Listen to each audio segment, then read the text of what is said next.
Buenas tardes a todos y a todas y bienvenidos a este tercer webinar sobre inversión responsable. Esta tercera sesión estará dedicada para que conversemos con muy interesantes panelistas sobre instrumentos financieros ASG. Quisiera agradecer a los organizadores, a los colaboradores y luego presentarles algunas consideraciones de este webinar. Un agradecimiento a los organizadores, UNEP Finance, CNB, Comisión Nacional de Valores de Paraguay, PNUD, WWF, Moore Foundation, USAID, Alianza para el Desarrollo Sostenible y Gobernar. También agradecer a los colaboradores PRI, los Principios de Inversión Responsable, el Programa de Inversión Responsable de Perú, PIR, la Iniciativa de Finanzas Sostenibles y Vigeo EIRIS. Muchas gracias a todas estas organizaciones por acompañarnos. Y para ustedes que nos acompañan en el día de hoy, la audiencia, quisiera entregarles algunas consideraciones iniciales para que puedan participar y que andemos bien con este webinar. Primero, recordarles que quienes participen en 3 de esta serie de 4 webinars sobre inversión responsable obtendrán un certificado que acredita su asistencia. Como participantes, ustedes tendrán sus micrófonos y acceso a chat desactivados por razones de seguridad informática. Pueden hacernos llegar sus preguntas e inquietudes a través del botón de Q&A, preguntas y respuestas, ubicado en el marco inferior de sus pantallas de Zoom. Al finalizar las presentaciones, haremos una encuesta para saber si ustedes quieren continuar con una sesión de 10 a 15 minutos de preguntas y respuestas. Si tenemos más del 50% de sus votos favorables, vamos a hacer esa sesión. Y finalmente, recordarles que la grabación del webinar y las presentaciones de hoy estarán disponibles a través del enlace que está ahí publicado en sus pantallas. La sesión de hoy la vamos a estructurar de la siguiente forma. Estamos en la introducción, mi nombre es Germán Hoifeman, yo soy el moderador, relator de UNEP-FI. Vamos a comenzar con una primera presentación a cargo de Carolyn Bertold, directora de desarrollo ASG de Gobernar, en donde nos presentará instrumentos financieros ASG, objetivos y características. Una segunda presentación estará a cargo de Ana Colazo, Latin American Sustainable Bond Manager de Vigeo EIRIS. Ana nos presentará sobre los bonos ODS y los revisores externos, así como la evaluación de la contribución a la sostenibilidad. Y una tercera presentación estará a cargo de Gloria Ayala Persson, directora de fondos patrimoniales y casa de bolsa CADIEM. El tema de su presentación se referirá a mujeres en bolsa, cómo transformamos a la siguiente generación. Y vamos a concluir, en la medida que tengamos esos votos favorables, con una sesión de preguntas y respuestas.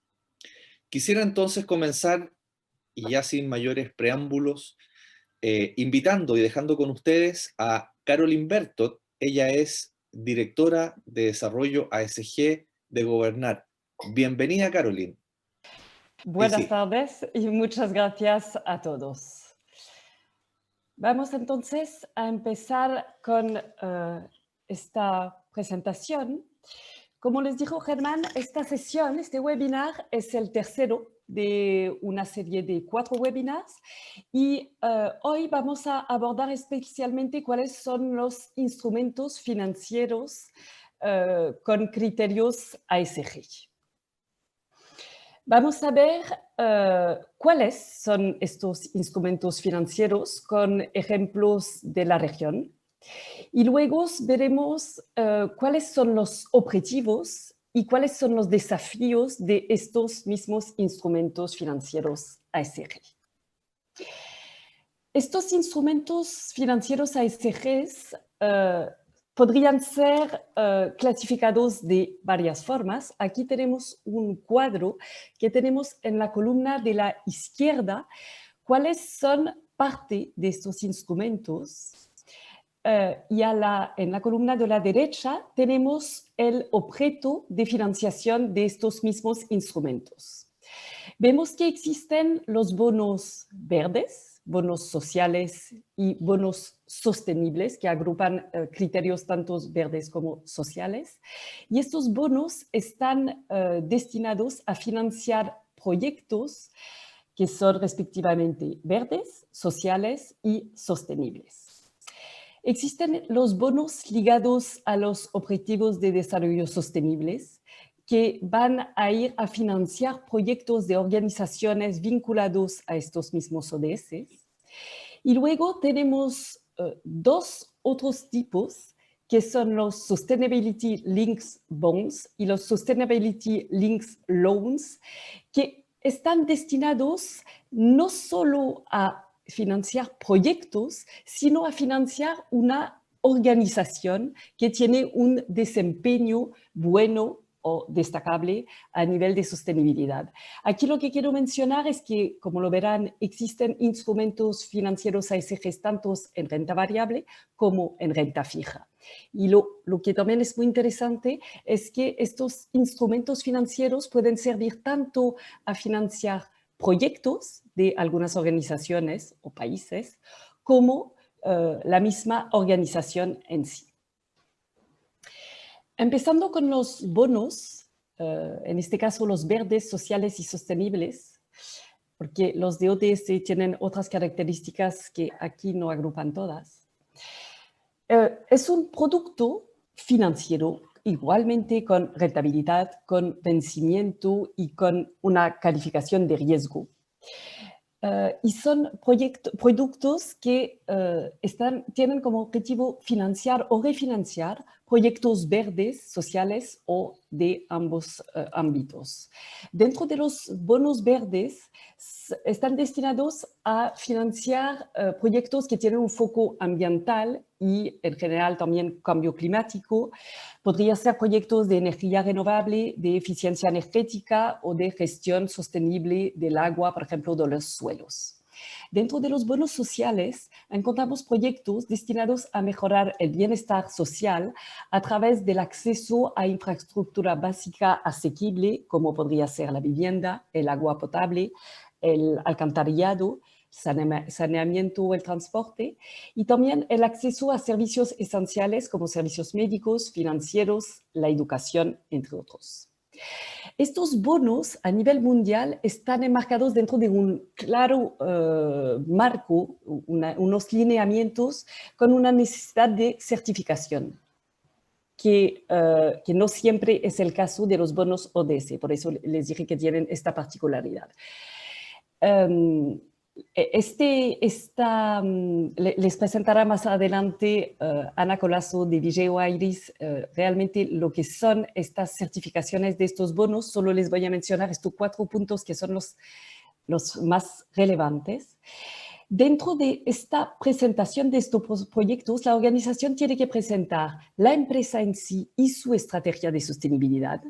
Luego tiene que presentar cuáles son los proyectos de forma detallada que van a ser financiados a través de estos instrumentos financieros. Se tiene que cuantificar el impacto real a nivel medioambiental, social o sostenible. Y se tiene que justificar cuál es el uso exacto de los recursos que sean obtenidos para los proyectos, eso de año en año. Les quiero mencionar que realmente estos bonos verdes, sociales y sostenibles, desde hace varios años, pero especialmente desde el año 2017, van creciendo muchísimo de año en año.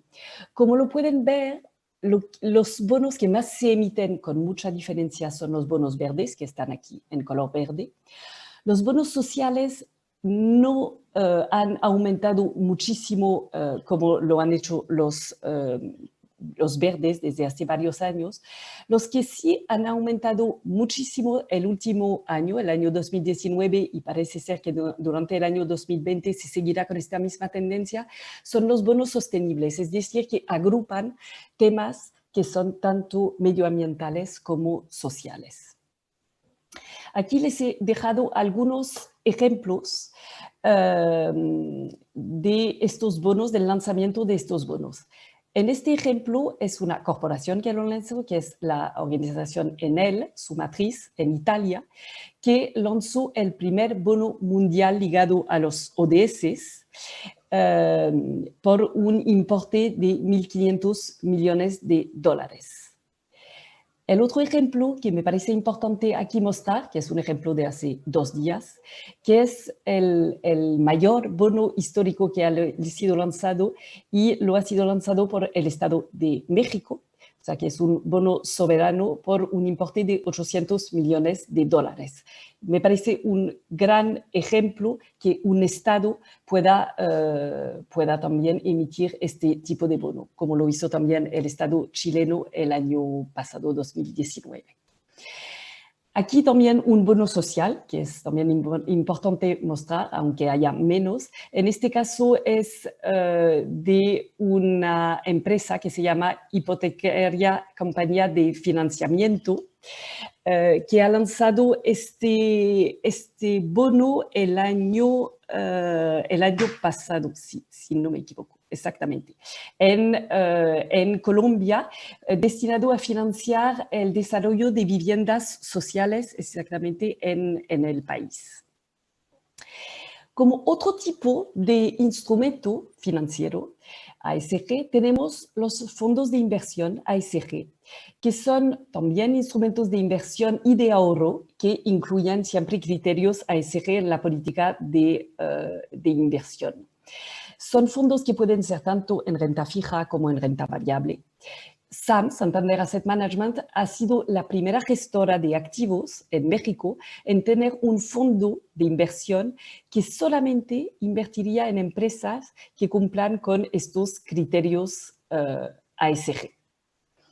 Me parece aquí importante siempre resaltar todas estas organizaciones o estados que están empujando la inversión responsable en la región. Existen unos fondos de inversión social que están destinados claramente a buscar un retorno financiero, pero antes de todo a generar un impacto a nivel de la sociedad y o a nivel medioambiental. Son fondos que existen tanto en mercados desarrollados como en mercados que están en vías de desarrollo. Aquí les muestro un fondo de inversión social que es el FIS. FIS Ameris es el área de inversión de impacto de la administradora de fondo Ameris Capital en Chile. Y este fondo busca desarrollar instrumentos de inversión para inversionistas que buscan apoyar emprendimientos, que buscan, como les decía, tanto un retorno financiero, pero sobre todo este impacto social y o medioambiental.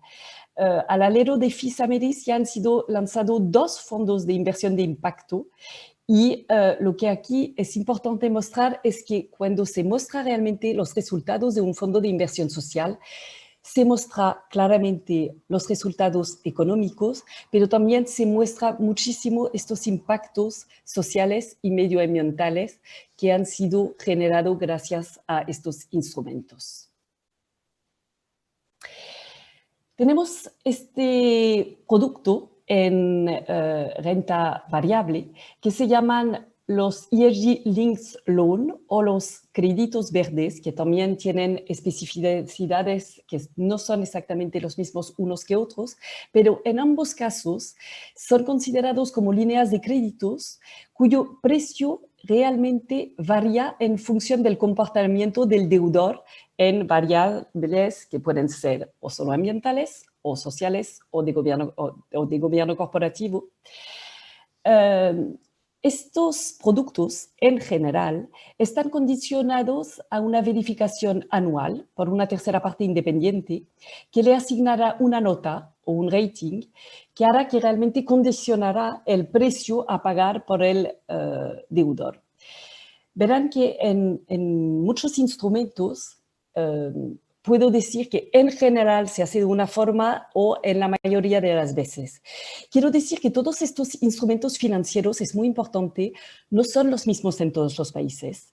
Hay lineamientos a nivel internacional para algunos de ellos, para otros no, pero que cada país los puede aplicar de una forma o de otra.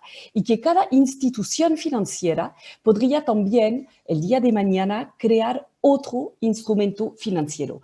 Es por eso que se habla de que están todavía en movimiento y se siguen diseñando.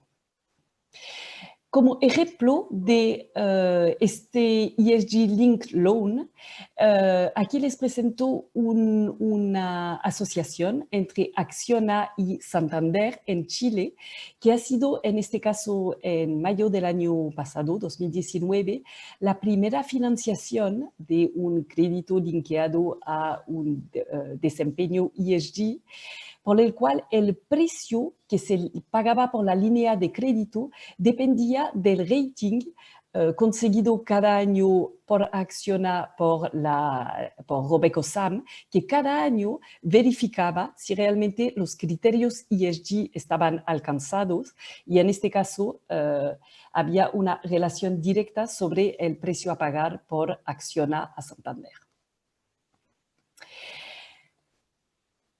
Les he mencionado varios de los instrumentos financieros, tanto en renta variable como en renta fija, que existen. Pero aquí lo que quiero hablar es también a nivel mucho más general de cuáles son los objetivos y los desafíos de estos instrumentos. Esto lo digo tanto para el emisor como para el inversionista que busca trabajar con estos instrumentos. Me parece muy interesante este estudio que ha sido elaborado con el PRI y el Instituto CFA, que han creado una encuesta mundial a inversionistas sobre la integración de asuntos ASGs. En este caso, la pregunta era respecto de los principales factores determinantes para la integración de los asuntos ASG. En este caso es el análisis de inversiones en renta variable. Aquí he puesto este gráfico, pero lo que quiero decir es que este gráfico es muy similar en el escenario de renta fija. ¿Y cuáles son estos factores determinantes? Es la gestión de riesgos, y también muy importante la exigencia por parte de los clientes.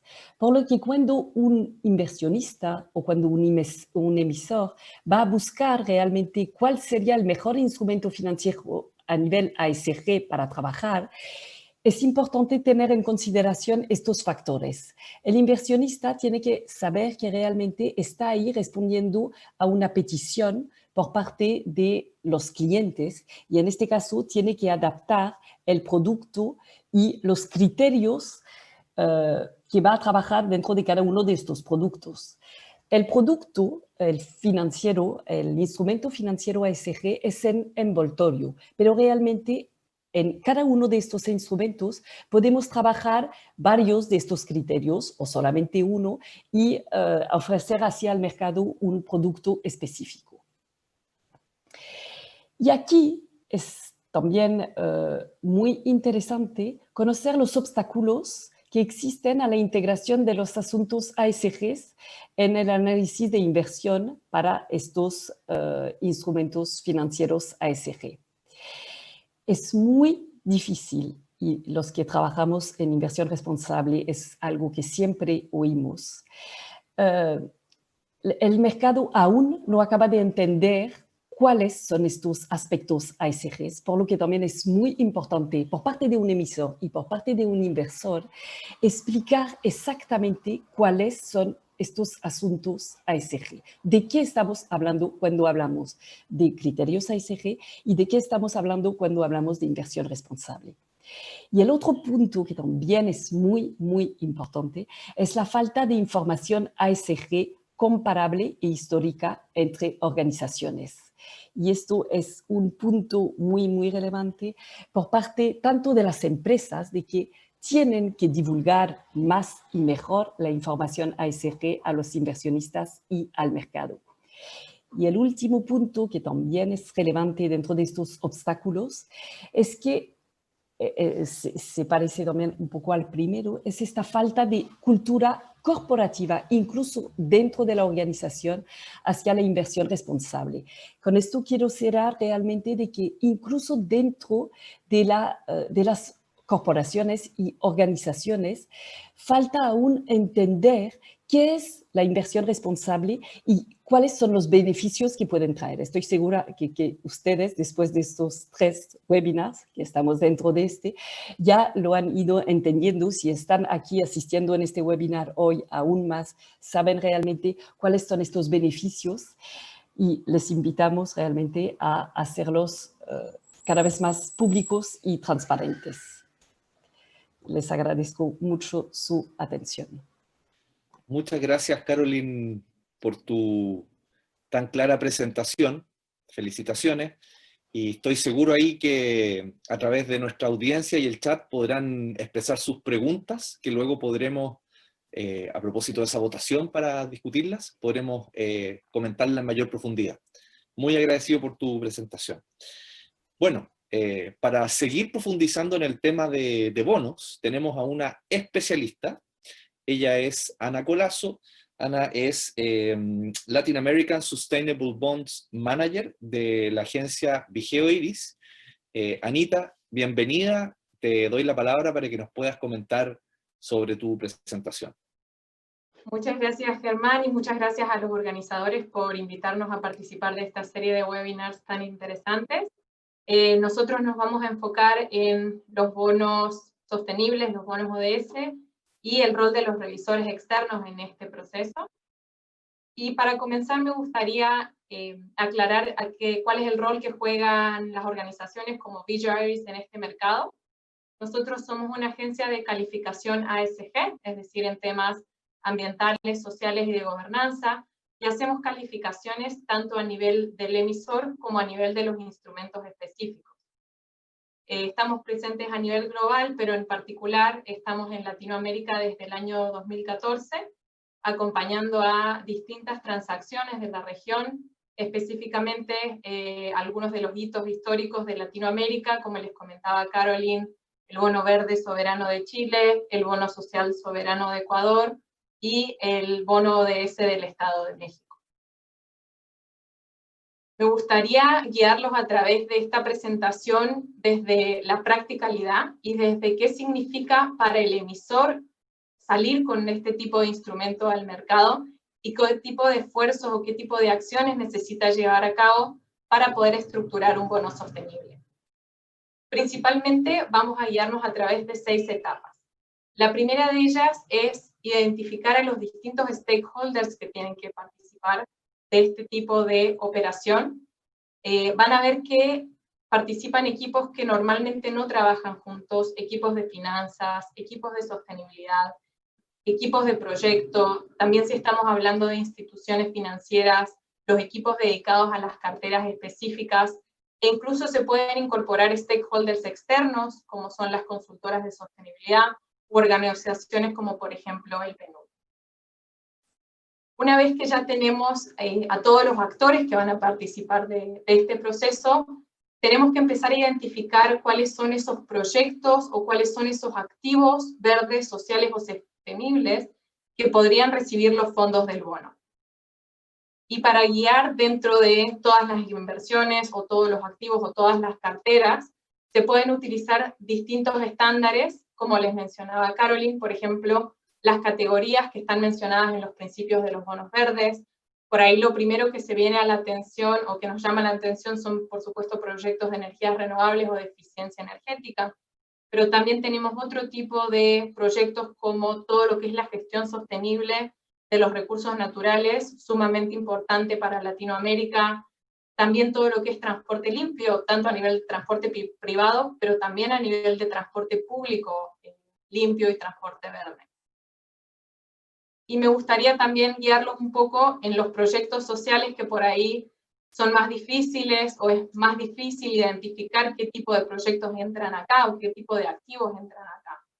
Estamos hablando de infraestructura básica asequible, es decir, acceso a agua potable, acceso a saneamiento, servicios esenciales como salud, como educación, pero también como todos los productos destinados a la inclusión financiera, muy importante también para la región de Latinoamérica. También se habla, por ejemplo, de programas destinados a generación y protección del empleo, con microfinanzas o con financiamiento de pymes. De hecho, en la última versión de los principios de los bonos sociales de junio de este año, se incluyen todos los programas que buscan mitigar el impacto de las crisis socioeconómicas como la que estamos enfrentando actualmente. También mencionábamos vivienda asequible, y esto es tanto a nivel de desarrollo inmobiliario de edificaciones de vivienda asequible, como de acceso a créditos hipotecarios que financien vivienda asequible. Y en el caso de los bonos sociales, además de identificar el tipo de proyectos específicos, también es importante identificar quiénes son las personas que se van a beneficiar de estos proyectos. A modo de ejemplo, los mismos principios establecen algunos tipos de poblaciones objetivos, como las personas viviendo bajo el umbral de la pobreza, como las mujeres y o las minorías sexuales, y acá se viene todo lo que se habla en los bonos de género, también la tercera edad o las juventudes vulnerables. Y acá, cuando hablamos de las poblaciones, es en un sentido amplio de la palabra, o sea, hay muchas poblaciones desatendidas que se pueden beneficiar a través de los fondos de un bono social.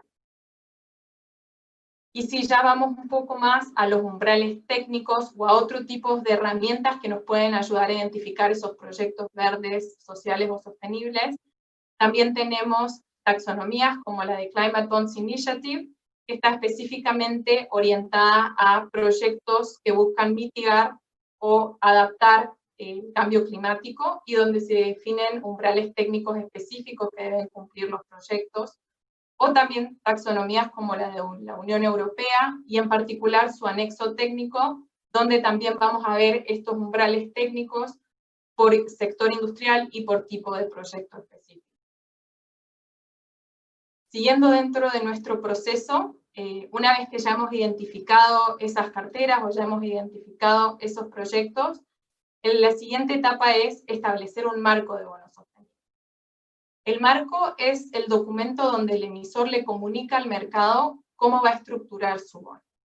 Y en general, estos marcos se orientan alrededor de los 4 componentes principales de los principios de los bonos verdes y sociales. En primer lugar, el uso de los fondos, es decir, qué proyectos o qué tipo de proyectos voy a financiar, cuáles son los beneficios de estos proyectos, beneficios en términos ambientales y sociales, y en el caso de los sociales, ¿a quiénes van a beneficiar estos proyectos? También hablamos del proceso de evaluación y selección, es decir, cómo está estructurado, cómo es su gobernanza, quiénes deciden cuáles inversiones o cuáles activos pueden recibir los fondos del bono, y también cuáles son los criterios de elegibilidad, tanto a nivel de selección como de exclusión. A nivel del proceso de evaluación y selección, también es importante comunicar cómo va a ser la gestión de los riesgos ambientales y sociales al interior de esos proyectos.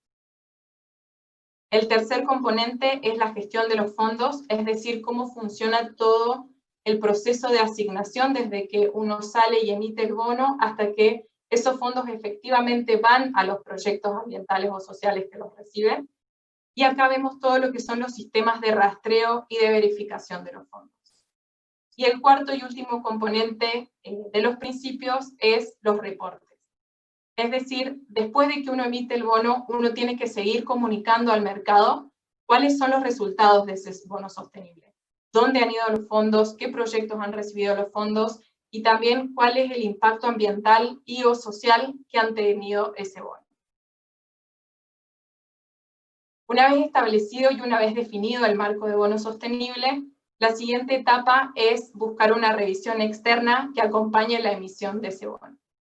Existen distintos tipos de revisiones externas, como por ejemplo las verificaciones contra estándares, como son las verificaciones de Climate Bonds Initiative, las certificaciones, y en este sentido hoy en día la única certificación que está disponible es justamente la certificación Climate Bonds Initiative, que confirma que los activos financiados están alineados con el escenario de 2 grados centígrados del Acuerdo de París.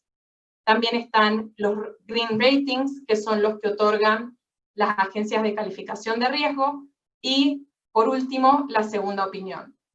La segunda opinión es el tipo de revisión externa más utilizado en el mercado de los bonos sostenibles y aplica tanto a proyectos de bonos verdes, ambientales o sociales, y vamos a ver a continuación en detalle específicamente qué es lo que se evalúa en una segunda opinión.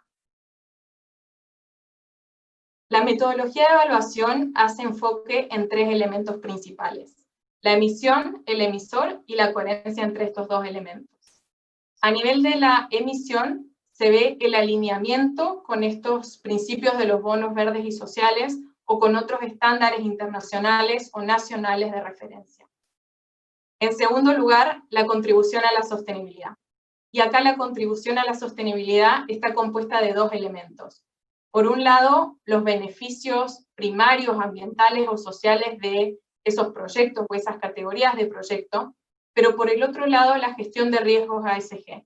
Es decir, que todas las externalidades ambientales y sociales de esos proyectos también sean gestionadas de manera adecuada. Esto con el fin de determinar que los proyectos, juntos con todas sus externalidades, tienen un impacto neto positivo sobre la sociedad y sobre el medio ambiente. Y el último punto es el mapeo de los Objetivos de Desarrollo Sostenible. Entonces, ¿a cuál de los 17 ODS y de las metas específicas de estos ODS tiene el potencial de contribuir ese bono? A nivel del emisor, evaluamos la estrategia ASG, cuáles son las políticas de sostenibilidad del emisor, cuáles son las metas de sostenibilidad que se ha definido, cómo es la gestión de las controversias ASG, y acá no es solo si se enfrentan o no se enfrentan controversias, sino sobre todo mucho hincapié en cómo el emisor reacciona frente a esas controversias. Diálogo que establece con los grupos de interés, medidas correctivas o preventivas que se implementaron a raíz de esas controversias. Y en último lugar, involucramiento en actividades controversiales, donde vemos qué porcentaje de los ingresos del emisor derivan de actividades tales como la industria del tabaco, la industria del alcohol o la industria de los combustibles fósiles. El tercer elemento, como mencionaba, es la coherencia entre los 2 anteriores, es decir, cómo este bono conversa con la estrategia de sostenibilidad del emisor y también conversa y hace frente a los principales desafíos ambientales y sociales del sector de actividad donde se encuentra ese emisor. Ahora bien, en términos prácticos, ¿cómo funciona el proceso para obtener una segunda opinión? Está principalmente estructurado en 5 etapas. En primer lugar, la reunión inicial. Acá se presentan los cuestionarios y se explica cómo va a funcionar toda la recolección de información, qué tipo de información es necesaria para poder realizar el análisis.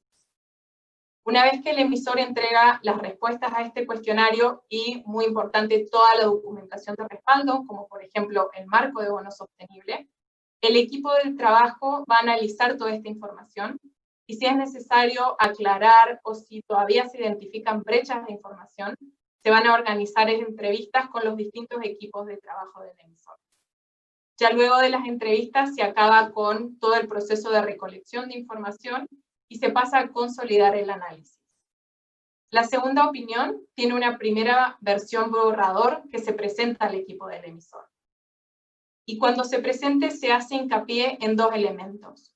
Por un lado, las conclusiones preliminares, es decir, si el emisor saliera al mercado en ese momento, cómo se vería su segunda opinión.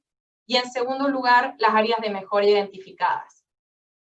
Y en este sentido, el emisor tiene espacio para ver cuáles de estas áreas de mejora todavía está en capacidad de incorporar dentro de su emisión. Con esto se actualiza la segunda opinión y se acompaña la segunda opinión al momento de la emisión del bono. En cuanto a la emisión sigue las mismas características de la emisión de un bono convencional. Sí hay que presentar y poner especial cuidado en cómo se hace toda la comunicación de los aspectos de sostenibilidad de este bono, sobre todo en lo que es en los roadshows con los inversionistas. Y la última etapa de nuestro proceso son los reportes del bono. Como mencionábamos, después de que uno emite el bono, necesita mantener actualizado cuáles son los resultados de ese bono a través de estos reportes. Estos reportes informan sobre la asignación de los fondos, es decir, a qué proyectos efectivamente fue el financiamiento, pero también informan cuál es el impacto ambiental y social a través de indicadores ambientales o sociales que ya son mucho más específicos y mucho más vinculados a la naturaleza específica de los proyectos que se financiaron. Y para poder preparar estos reportes del bono, en el mercado existen distintas herramientas que nos dan ejemplos de indicadores de acuerdo con los activos específicos que se financiaron, como son los marcos de reportes de impacto armonizados, tanto a nivel de los principios de los bonos verdes como de los sociales, y también un mapeo de alto nivel de los ODS, donde se establecen las categorías, a qué ODS impactan y cuáles ejemplos de indicadores de ODS podrían servir para comunicar sobre el impacto ambiental o social de esos proyectos. Con esta nota me gustaría invitarlos a realizar todas sus preguntas y, más allá de esta serie de webinars, invitarlos a seguir con las conversaciones sobre sus proyectos de emisión específicos. Muchas gracias. Muchas gracias por tan buena presentación. Bueno, quisiera invitar a la siguiente presentación a una destacada economista. Ella es Gloria Ayala Persson, es directora de Fondos Patrimoniales y Casa de Bolsa Cayenne, que nos va a hacer una presentación sobre un tema muy importante y sensible, que es cómo transformar a las siguientes generaciones a propósito del tema género. Así que bienvenida, Gloria. Te doy la palabra para que puedas presentarnos. En realidad es un gusto para mí participar de este espacio. Agradezco a los organizadores por la gentileza de la invitación y mi participación va a señalar oportunidades de desarrollo de negocios importantes que de manera directa atañan al ODS 5, al ODS 10 y también de manera transversal impacta en los ODS 1, 4, 8 y 17. Le titulé a esta presentación "Por más mujeres en bolsa", y quisiera iniciar poniendo en contexto la base de oportunidades para las mujeres, pues influye de manera directa en el ciclo de productividad. El ciclo de productividad de vida es algo bastante interesante, pero si es que miramos más de cerca a las mujeres, encontramos que los niños y las niñas tienen evidentemente iguales derechos, pero quienes sufren de mayor vulnerabilidad son las niñas, quienes se convertirán en mujeres y arrastrarán durante toda su vida las consecuencias de las menores oportunidades que tuvieron en su infancia, las cuales impactarán con fuerza negativa a la siguiente generación. Documentos de las Naciones Unidas y del Plan Internacional, basados por supuesto en investigaciones de distintas organizaciones de la sociedad civil, desnudan las inequidades de género importantes, coincidiendo en que la mayoría de las veces el origen del atropello a las oportunidades se da tristemente en el seno de sus propias familias. La lógica de las tareas domésticas sesga desde el hogar a las niñas, quienes incluso dejan el estudio para ocuparse de la limpieza, de la cocina, del planchado y principalmente de la atención y cuidado de otros niños, de personas ancianas o incluso de personas enfermas. Luego, todo esto se ve, por supuesto, reflejado en las inequidades de género que encontramos en la educación y, por ende, en el empleo. Las tareas domésticas realizadas en la niñez se van instalando en los patrones culturales tradicionales de la división del trabajo, en donde las tareas domésticas y de cuidado, que no son ni valoradas ni bien pagadas, son responsabilidad de las niñas, mientras que las tareas a las que sí se les asigna valor monetario, generalmente, bueno, en la mayoría de los casos las desarrollan los varones. La perspectiva de género, entonces, incorporada en los análisis de las investigaciones realizadas sobre diversos tipos de trabajo, permiten poner en evidencia las desigualdades que sufren las mujeres y que se convierten en un obstáculo para el desarrollo y para la expansión de sus capacidades y libertades. Consecuentemente, para el acceso de las mujeres al trabajo, por lo menos al trabajo decente y en condiciones de libertad, de equidad, de seguridad y de dignidad humana. Visto todo esto, entonces, tenemos que encontrar ahora a esta mujer. Y esta mujer, en general, está ahí paradita sobre una suma de moneditas, porque en nuestro país existen 1 millón de niñas que tienen entre 0 a 17 años, pero solamente 3 de cada 10 terminan la secundaria. De hecho, solamente 6 de cada 10 niñas tienen entre 1 a 6 años de escolaridad. Vale la pena indicar que en Paraguay la pobreza es rural y tiene cara de mujer. Solamente 2.9% de las mujeres rurales acceden a estudios terciarios. El 75% de quienes no estudian ni trabajan son mujeres. Y en la mayoría de los casos es porque realizan tareas domésticas que no se registran en el trabajo formal. En Paraguay se registran en promedio 2 partos diarios de niñas madres entre 10 a 14 años. Estos datos, lastimosamente, son solo la punta del iceberg para conocer que la problemática relacionada es mucho mayor. El 51,1% de las mujeres jóvenes de entre 15 a 24 años que estaban estudiando al momento de quedar embarazadas interrumpieron sus estudios y solamente el 6% los retomó. Como se puede comprender, la estructura social y familiar puede apoyar el fortalecimiento de las herramientas que empoderen a las mujeres a lograr sus metas y mejorar la calidad de vida de sus familias. O puede darles la espalda y ahondar la discriminación, afectando a cada una de ellas en la próxima generación. Entonces, ahí, cuando miramos los roles de la mujer, díganme si no le identificamos cuándo, pero muchísimo más, aún en esta pandemia, a la madre, a la esposa, a la maestra, todos los roles en una, a la hija, a la enfermera.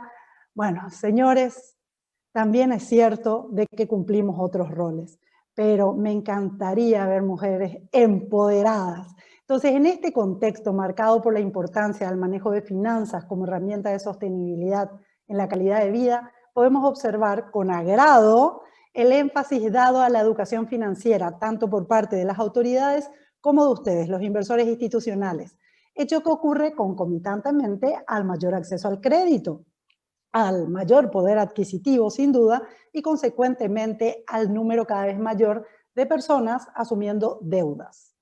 Destacamos el hecho de que la gestión de pago de las mujeres arroja en todos los países indicadores de menor morosidad. Así que sin duda es un muy buen negocio el acceso al crédito por parte de mujeres y empoderarla con educación financiera y emprendedora para que sea capaz de crecer económicamente pudiendo asumir nuevos roles. A mí me encanta verle a esta mujer empoderada, siendo también, por ejemplo, y digamos, roles de mujer. Madre, esposa, maestra, hija, enfermera, pero también emprendedora, ejecutiva, empresaria, inversionista.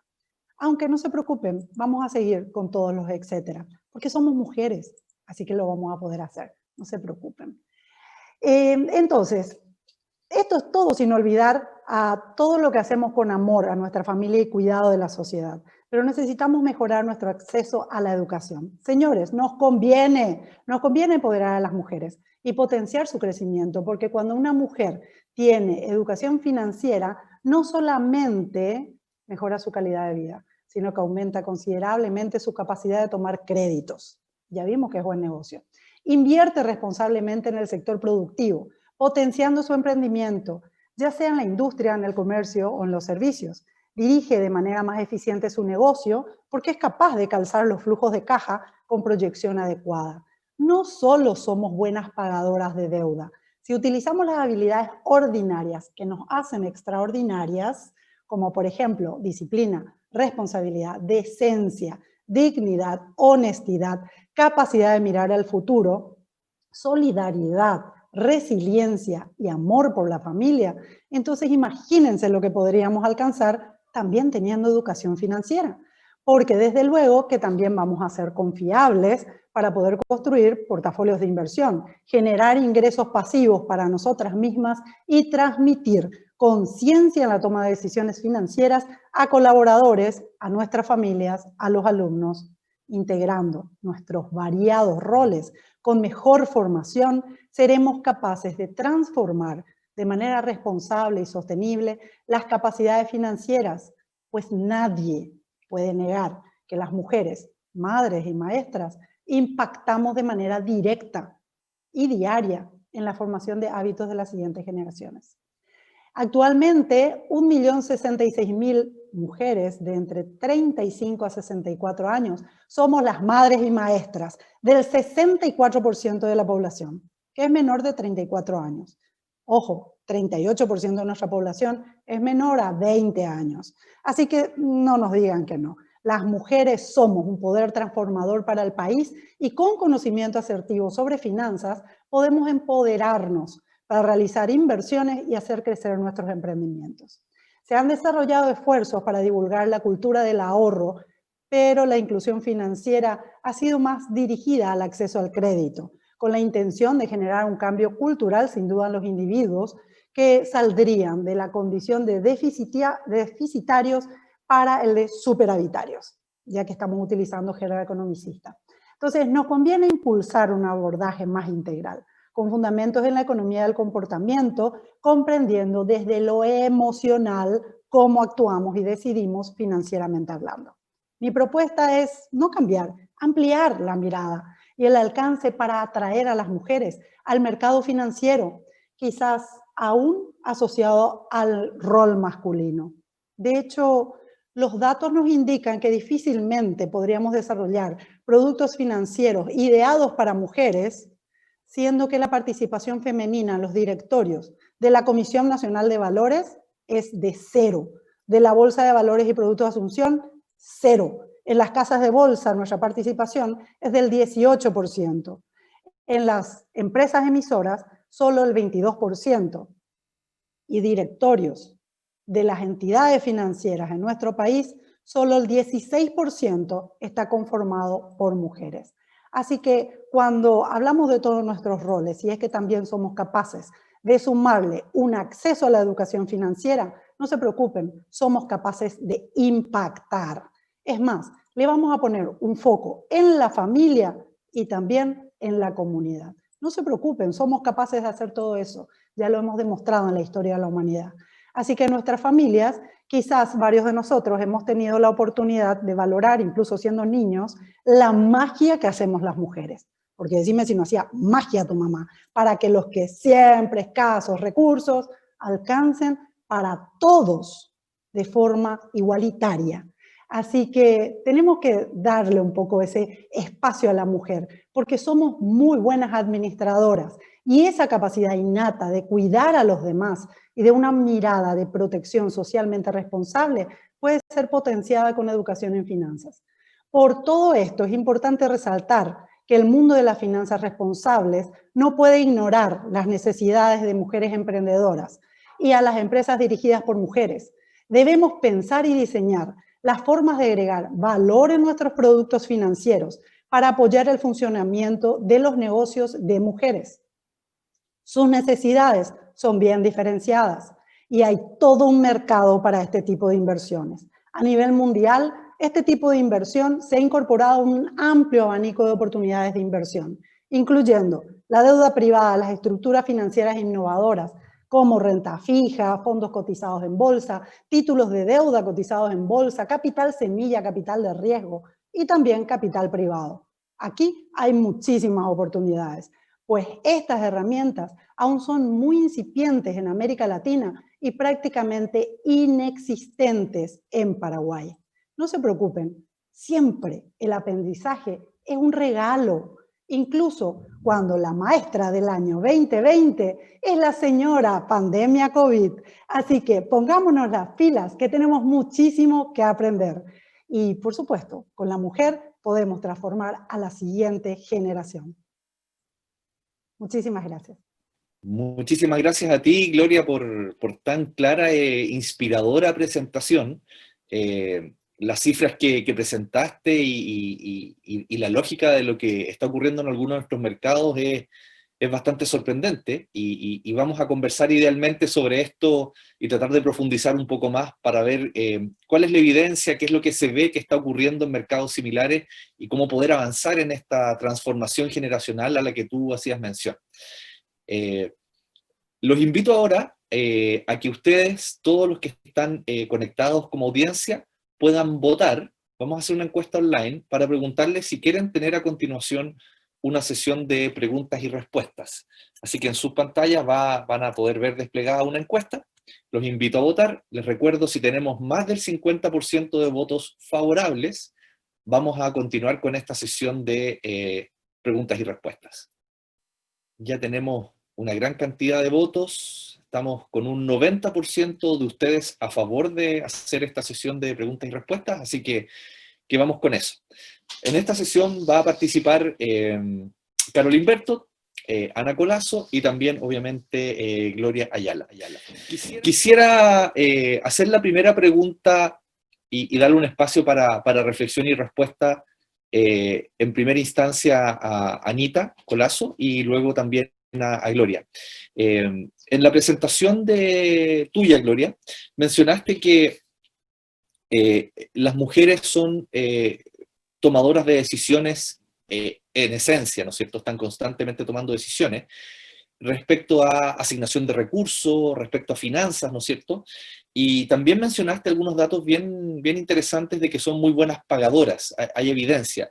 Por lo tanto, uno podría decir, bueno, eventualmente aquí hay una oportunidad, ¿no es cierto?, desde el punto de vista del acceso al crédito, o para una institución financiera, ¿no es cierto?, decir, bueno, quizás hay un espacio para crear algún tipo de crédito linkeado, ¿no es cierto?, a un segmento particular de mujeres. Y tomando esa premisa o esa lógica, quisiera hacerle una primera pregunta a Anita Colazo respecto a si en su experiencia como entidad verificadora de bonos, en general en Latinoamérica, ¿ha habido algún tipo de proyecto asociado a un bono social que incorpore el componente género? ¿O cuál es tu mirada o conocimiento de que esto se haya hecho en otros países fuera de Latinoamérica?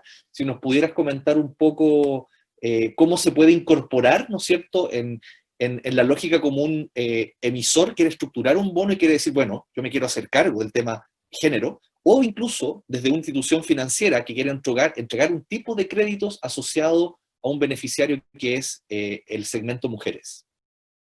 Perfecto. Gracias, Germán, por la pregunta. Efectivamente, existen los bonos sociales de género. Hablábamos de las poblaciones específicas. En este caso, efectivamente, van destinados a mujeres. En Latinoamérica ya tuvimos 2 emisiones de bonos de género.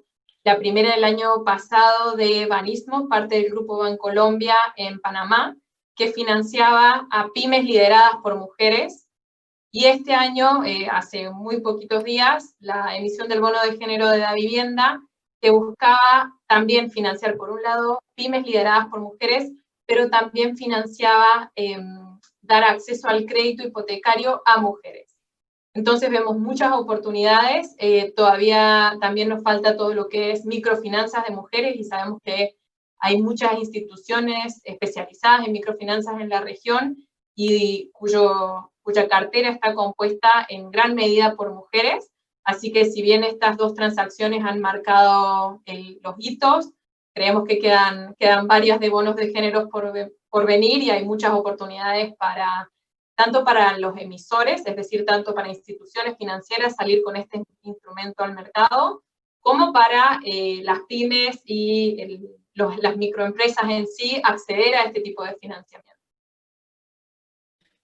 Perfecto, o sea, tenemos evidencia en la región, se puede hacer, hay 2 casos ya concretos y específicos asociado al tema género, y tomando de esa premisa de que ya existe evidencia, se puede hacer, quería preguntarle a Gloria cuál es su mirada, cuál es su visión, por ejemplo, de cómo poder en un mercado como el paraguayo, a través de las asociaciones gremiales o a través de las organizaciones, ¿no es cierto?, empresariales, cómo poder estructurar o promover iniciativas de esta naturaleza habiendo ya casos exitosos, ¿no es cierto?, en Latinoamérica. ¿Cuál es tu mirada de cuál podría ser un camino para poder poner esto de forma más abierta en la conversación. También asociado a los dos datos que diste respecto a que hay poca presencia de mujeres en cargos directivos y ejecutivos. Sí, hay que entender de que yo creo que esto va cambiando, pero tampoco tenemos los datos estadísticos como para poder basarnos en esta proyección, digamos, de crecimiento. Sin embargo, si es que miramos las carreras universitarias dirigidas al sector empresarial, economía, contabilidad, administración, ingeniería comercial, etcétera, casi el 70% de las egresadas, o de los egresados son mujeres. Entonces, esto nos lleva a una serie de gerentes, digamos, la gerencia de administración, de compras, donde se toman decisiones financieras, sí encontramos muchísimas mujeres. Sin embargo, cuando hablamos de cargos directivos, esto no llega. Habría que evaluar si es porque el rol de ser empresario está asociado también a no lograr armonía o equilibrio con todos los demás roles que tenemos. Porque yo tengo que llegar temprano a mi casa, porque tengo que ayudar, no sé, a mi hijo con la tarea, o tengo que preparar la cena, tengo que hacerle acostar a mis hijos temprano, no puedo estar en un happy hour a las 8 de la noche tomando un whisky para decidir algo, que es lo que se acostumbra todavía dentro del mundo empresarial.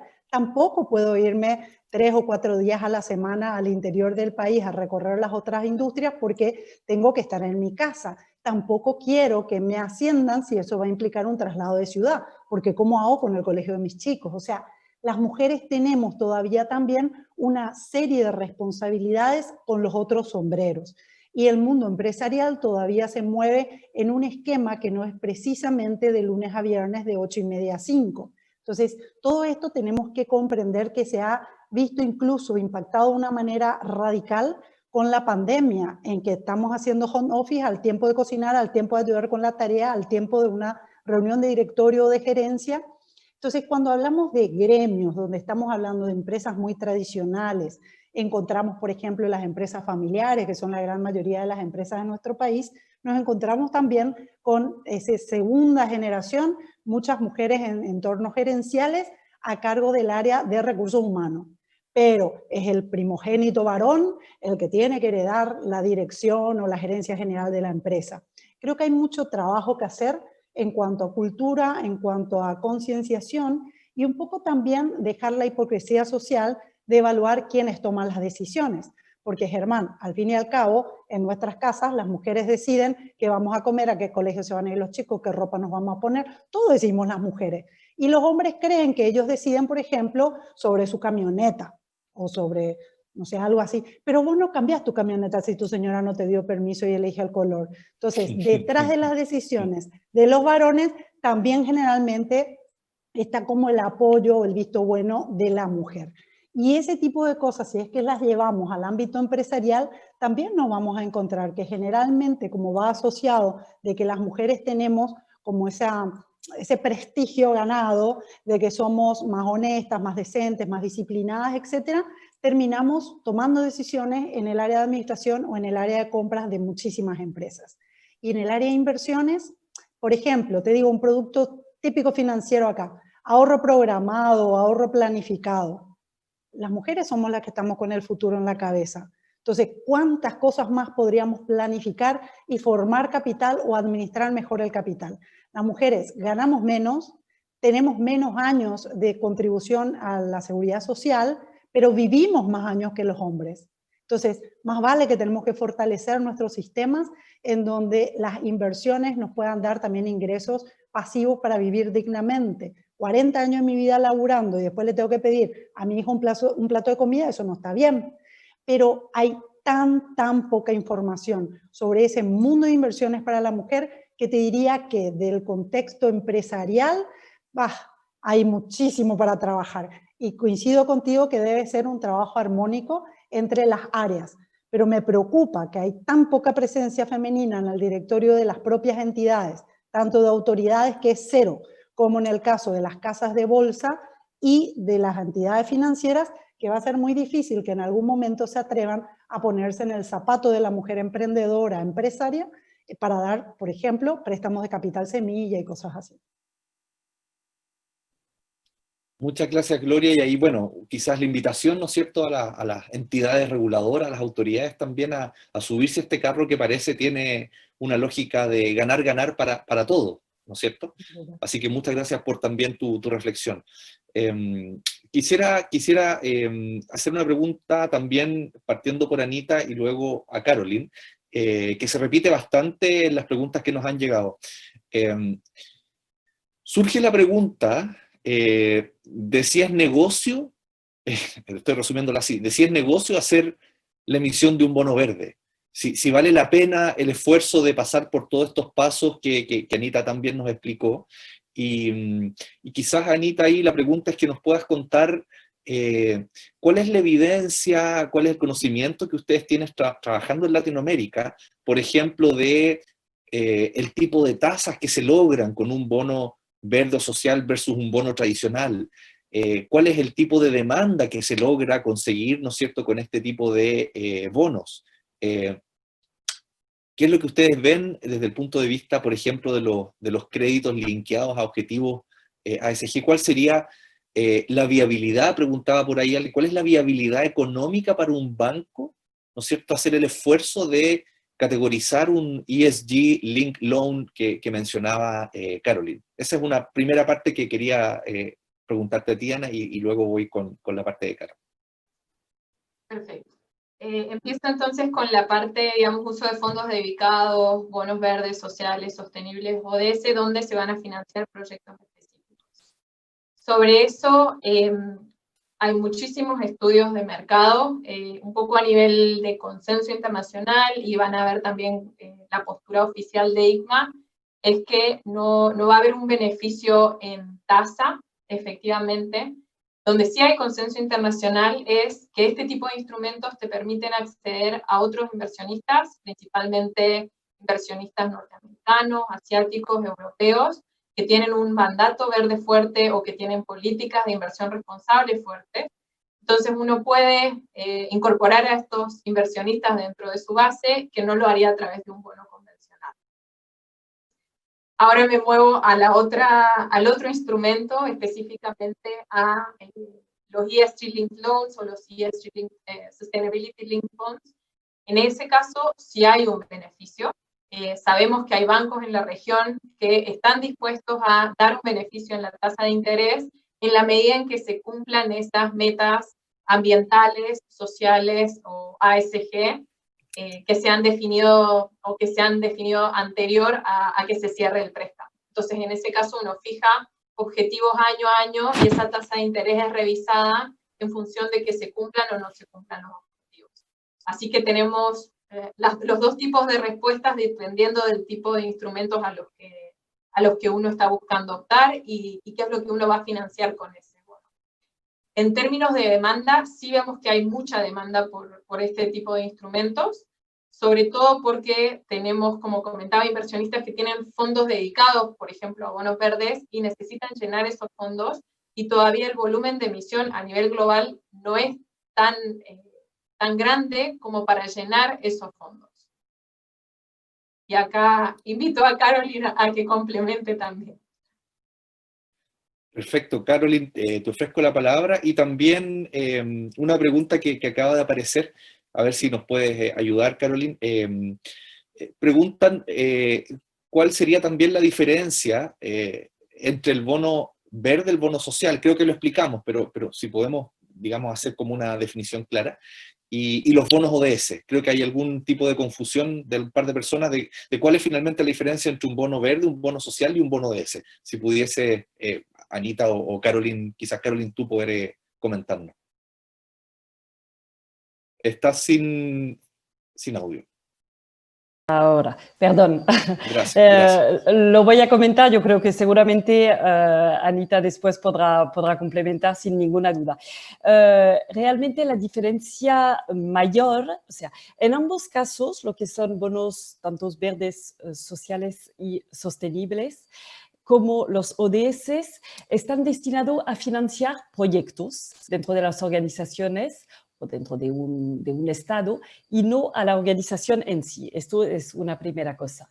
Pero en el caso de los bonos verdes, sociales y sostenibles, están, como les ha mencionado y descrito claramente Anita antes, las categorías en las cuales los proyectos realmente tienen que entrar. En el caso de los bonos ODS, es que se tiene que responder y dar respuesta a uno o varios de los objetivos de desarrollo sostenible. Y ahí es un poco más amplio, no siempre, eso sí lo que les mencionaba, se necesita en el caso de los bonos ODS una certificación, una verificación. En el caso de Paraguay sí que se necesita, pero no es el caso en todos los mercados, mientras que para los bonos verdes, sociales y sostenibles sí que siempre se requiere este tipo de verificación. No sé si Anita quieres complementar. Solo para complementar, la naturaleza de los proyectos que se puede, o sea, uno podría financiar el mismo proyecto a través de un bono ODS o de un bono verde, social o sostenible. También hay una diferencia en cómo uno estructura el marco y la comunicación al mercado. Entonces, como decía Caroline, uno con el bono verde, social, sostenible entra un poco por las categorías definidas por ICMA, mientras que en el bono de ODS uno define estas categorías a través de los ODS específicos a los que van a aportar esos proyectos. Perfecto, muchas gracias por sus aclaraciones. Quisiera aquí también hacer una última ronda de preguntas. Partir por Anita, que tenía la palabra. Una pregunta bien interesante que aparece ahí en la audiencia, dice, ¿cuáles son las lecciones aprendidas por parte del verificador, como un consejo que se le podría dar a los emisores o que se le podría dar a las instituciones financieras que quieren emprender este camino de emitir bonos linkeados con temas ASG? ¿Cuáles son los 2 o 3 temas o lecciones o tips que desde el verificador le darías al mercado o los actores del mercado? Perfecto. Dentro de las lecciones aprendidas, yo diría que la principal es buscar esos proyectos, esas carteras que le abren al corazón de tu actividad. Es decir, no ver cómo lleno el bono verde, sino ver cómo hacer mi actividad sostenible y utilizar el bono verde para que mi actividad sea sostenible. Esto va a hacer que no solo el proceso de emisión, sino después a la hora de generar los reportes, sea mucho más natural conseguir los indicadores, conseguir que los equipos reporten, etc. Y en línea con eso mismo es, desde el vamos, ir identificando los equipos que van a participar e ir capacitándolos, ir informándoles, cosa que no llegue, por ejemplo, el año después de la emisión del bono y uno esté corriendo tratando de conseguir los indicadores. En ese sentido, también hemos visto que muchas veces no siempre, pero en una gran mayoría de los casos es la gerencia de finanzas o incluso la dirección los que ponen la idea del bono sostenible sobre la mesa. Y en esos casos sí hemos visto mucho compromiso y mucho efecto cascada a todos los equipos de trabajo. Y también hemos tenido algunos casos donde han sido gerencias específicas o incluso personas específicas que empezaron a impulsar la idea y un poco a plasmarla y a capacitar a toda la organización en esos temas. Así que para resumirlo sería ver esos financiamientos para hacer la actividad sostenible y tener a todos los equipos a bordo del proyecto de emisión del bono sostenible. Muchas gracias, Anita. Me tomo tu reflexión y me paso una pregunta para Gloria. Desde tu conocimiento como economista de los principales sectores que aportan a la generación de riqueza en el país, me imagino que debe estar los sectores asociados a commodities, temas como ganadería, temas como cultivo de la soja o soya. Mencionabas también el componente rural en tu presentación, Gloria. ¿Tú ves que hay algunos sectores en particular que podrían estar recibiendo más favorablemente, por ejemplo, algún tipo de bono asociado a temas sociales, por ejemplo, o ambientales, a propósito de esta riqueza generada por estos sectores que son amplios dentro de Paraguay? Ciertamente nosotros somos clima dependiente y sin duda tenemos una enorme participación en nuestros ingresos de lo que es soja y carne principalmente. Ambos sectores, sin embargo, todavía son comercialización de exportación de commodities sin mucho valor agregado, lo cual implica de que hay un gran, digamos, espacio como para crear o agregar valor con la parte industrial y de comercialización y distribución. Paraguay tiene muchísimas oportunidades para atracción de inversión por varios motivos que no vienen al caso, pero principalmente por la cantidad de personas muy jóvenes fácilmente capacitables. Tenemos una posibilidad, digamos, de incorporar mano de obra instruida para ciertas industrias, lo que nos puede dar también una doble mirada, la de que las personas, no solamente mujeres, sino que en general puedan desarrollar nuevas actividades, quizás exportaciones no tradicionales, aumentando la capacidad de empleo. Tenemos una población muy, muy joven y tenemos muy poca posibilidad, y ahora peor con esta pandemia, de generar ingresos o generar nuevos empleos si no recurrimos a la industrialización. Entonces, ahí yo creo que hay muchas oportunidades. Además está decir que aquí está todo por hacerse, así que oportunidades para negocios, sin duda somos un espacio ideal para ese desarrollo. Muchas gracias Gloria por tu aclaración. Y también una pregunta final para Caroline. Mencionaste y mostraste en una de tus láminas que efectivamente la emisión de bonos con estas características ha ido creciendo en el tiempo y veíamos que había un salto más o menos importante en los últimos 12 meses. Particularmente mencionaste, Caroline, los bonos verdes y los bonos sostenibles, que combinan los bonos sociales y los bonos verdes. ¿Cuál es tu mirada, cuál es tu perspectiva de cómo podría seguir esto en Latinoamérica? Y la segunda pregunta, que es súper concreta y también la están haciendo por ahí en el chat, es para poder acceder y entender cuál es el tipo de proyectos calificable, cuál es el tipo de iniciativa que un emisor puede tener. ¿Toda esta documentación es pública? Y si es pública, ¿tú podrías dar algunas guías de dónde encontrarla o cómo partir, digamos, cómo ayudar a los emisores con este primer paso? Decir, mira, esto me parece interesante, me gustaría explorar, entender cómo comenzar en esto. También me gustaría que le des ahí algún consejo, tips, de dónde encontrar la información o cuáles son los primeros pasos incipientes para poder avanzar en esta lógica. Perfecto. Muchas gracias, Germán. Sin duda, la emisión de los bonos desde, como les decía, más o menos 2016-2017 han ido aumentando de forma muy, muy rápida. Moody's justamente prevé que para en 2020 habrá un aumento de más de un 24% respecto al año pasado sobre la emisión de estos tres tipos de bonos, sociales, verdes y sostenibles. Y realmente incluso hubo, a través de esta crisis, el lanzamiento, la emisión de bonos COVID-19. También existen ahora otros tipos de bonos especiales de cultura y realmente, como les decía, todos estos instrumentos se pueden ir diseñando más con el tiempo y se pueden crear y diseñar nuevos tipos de productos. Respecto de la información, o sea, lo que para empezar me parece fantástico de que puedan interesar a nuevas personas y a nuevos emisores la emisión de estos nuevos productos.